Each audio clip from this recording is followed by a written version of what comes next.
पाकिस्तान के motorway network में तोसी बेहतर राब्तों की जानिब अहम पेशरफ्त हुई है।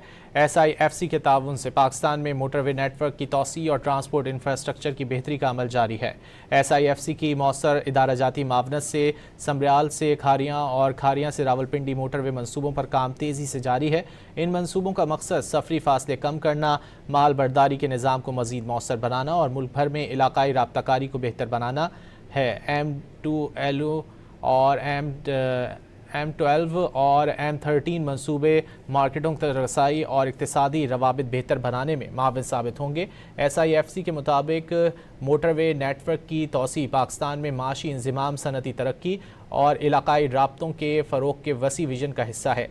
पाकिस्तान में इंफ्रास्ट्रक्चर की तरक्की और माशी राब्ताकारी के फ़रोग में SIFC अहम किरदार अदा करते हुए मजबूत और मरबूत मईशत की बुनियाद रख रहा है।